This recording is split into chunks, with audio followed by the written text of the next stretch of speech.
नमस्कार, मैं हूं विकास सुखीजा। आप देख रहे हैं अब तक टाइम्स। आज हम बात कराएंगे आपकी किसान नेता जगदीप सिंह औलख से।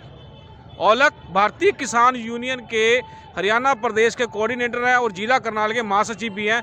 आज यहां पर जो किसानों ने धरना दिया गया उस विषय पे बात करेंगे। उसके अलावा एक दो पॉलिटिकल मामले भी हैं, उस पर भी चर्चा करना चाहेंगे। जी औलख जी, आज का जो धरना है सीगा ਉਹਦੇ बारे की कहना थोड़ा? जी। आज का जो धरना था, ये पूरे देश में हम हमारे बड़े लीडर इस आंदोलन को तेज करने के लिए कॉल दी गई थी। सभी जिला मुख्यालयों पर आज धरना था। उसी को लेकर आज करनाल जिला मुख्यालय के सामने ये धरना लगाया गया और काफ़ी हज़ारों की संख्या में किसानों ने पहुंचकर आज के इस धरना प्रदर्शन को सफल बनाया है। औलख जी, जिस तरह से गुरनाम सिंह चुन्नी है, उन्होंने प्रदेशाध्यक्ष हैं, उन्होंने ऐलान किया था कि आज के दिन उपवास रखा जाएगा किसानों के द्वारा, तो करनाल में उपवास रखा गया है या नहीं रखा गया है? मैं रात वहीं से आया हूं, मैं वहां मेन कोर कमेटी का सदस्य हूं। जी। जो उपवास था वो सिर्फ जो हमारे सीनियर नेता हैं, जिसमें पंजाब के 32 नेता थे, हरियाणा से गुरनाम सिंह चुडूनी, शिव कुमार कक्का जी मध्य प्रदेश थे, हनन मौला जी, वो सीनियर नेता जो 40-45 नेता हैं, उन्हीं के अनशन का प्रोग्राम था। बाकी पदाधिकारियों का अनशन का प्रोग्राम नहीं था। कुछ सोशल मीडिया की वजह से कुछ नौजवान साथी कुछ गलत तरह की कुछ बातें डाल देते हैं, वो उनका प्रचार हो जाता है। जी जी तो ये अनशन सिर्फ बड़े नेताओं का था। जी, अनशन बड़े नेताओं का था और मामला किसानों का है। हम बात कर रहे हैं औलख जी से। औलख जी, जो अभी तक आज 19 दिन हो गए आंदोलन को लेकर, आपको क्या लगता है कि सकारात्मक सफलता मिलेगी किसानों को या नहीं मिलेगी? देखो, ये चीज़ अपने मन से सारे निकाल दें जी भाई, हम बिना सफलता के वापस आएंगे। जी देखो, हम वो लोग हैं जो अपनी जान हथेली पे रख के गए हुए हैं। हमारी माओ ने हमारी पीठ में थपकी मार के भेजा हुआ है भाई, जीत के आना, नहीं तो वापस आने की ज़रूरत नहीं है, या मर के आना। तो हमारा इन बंदों के साथ, ये तो चोर लोग हैं, काले अंग्रेज हैं, इनकी क्या हिम्मत है हमारे आगे। ये तो जोड़ तोड़ लाकर इस देश में राज कर रहे हैं और ये तो 100% मैं आपको कहता हूँ जीत हमारी होनी है।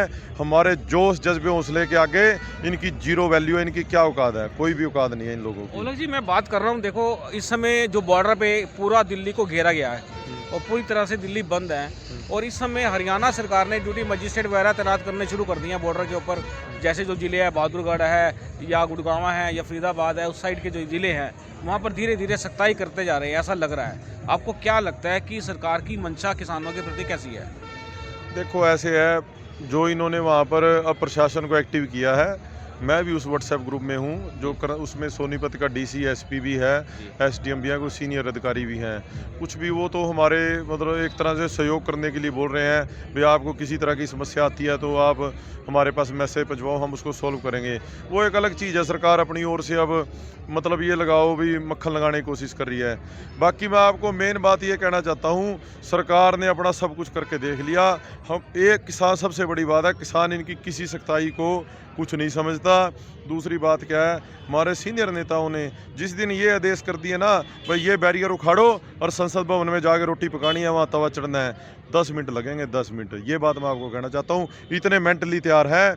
हर बच्चा किसानों का अपनी जान थेड़ी पे रख के गया हुआ है। कोई पिकनिक बनाने नहीं गया हुआ और ना ही किसी अपने लालच में गया हुआ। अपनी नस्ल को और अपनी फसल को बचाने की लड़ाई लड़ रहे हैं और हम अपनी ओर से बिल्कुल तैयार हैं। जो भी त्याग करना पड़ेगा हम तैयार हैं। इनकी हमारे आगे अड़ने की हिम्मत नहीं है।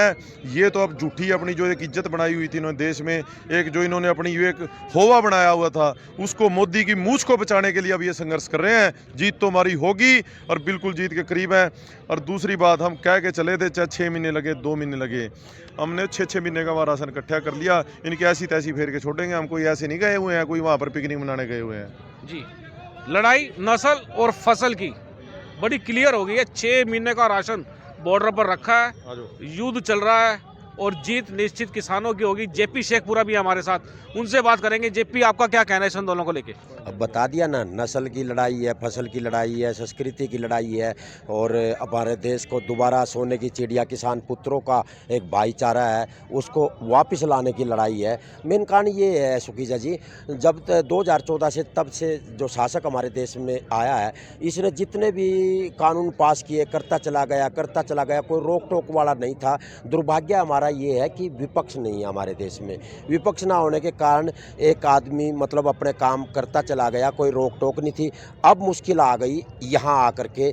यहाँ जो खेती करने वाले 36 बिरादरियों में जितने भी किसान पुत्र हैं वो सोशल मीडिया पे आ गए हैं। जैसे आपका चैनल है या कुछ भी है तो आप लोग दिखा रहे हो, सभी लोग दिखा रहे हो, पर हमारे जो हम लोग जितना मेहनत करते हैं, रात को टेलीविज़न जो चलते हैं, जो बड़े टेलीविज़न है, जो पूंजीपतियों के टेलीविज़न है, जो नेताओं के टेलीविज़न है, जिन पर जो भी सरकार आती है वो अधिकार कर लेती है, जैसे गोदी मीडिया का नाम पुकारा जाता है, तो वो लोग है ना फिर कुछ ना कुछ इसमें नक्सलवाद, आतंकवाद, ये खालिस्तानवाद ऐसा जहर घोल देते हैं। पर अब गिर चुका है। अब ये बहुत, अभी देखो सवेरे राजस्थान से किसान आकर के उसने रास्ता रोक लिया है।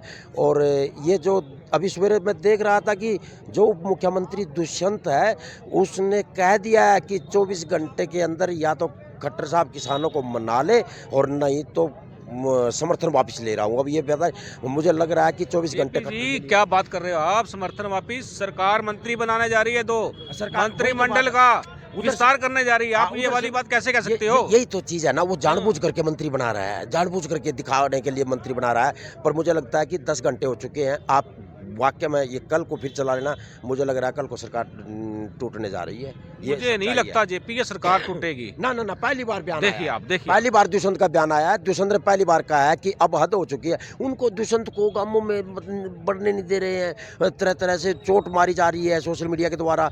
तो मुझे लग रहा है कि जो अभी ये तो आप मानते हो कि एक बयान आया है सवेरे, तो खतरा है, 14 घंटे खतरे के हैं, बहुत जबरदस्त। जेपी शेखपुरा का कहना है सरकार को खतरा है और हम कहते हैं सरकार खतरे से बाहर है। आप देख रहे हैं अब तक टाइम्स की खास रिपोर्ट। मैं चाहूँगा इस खबर को अधिक से अधिक लाइक शेयर करें।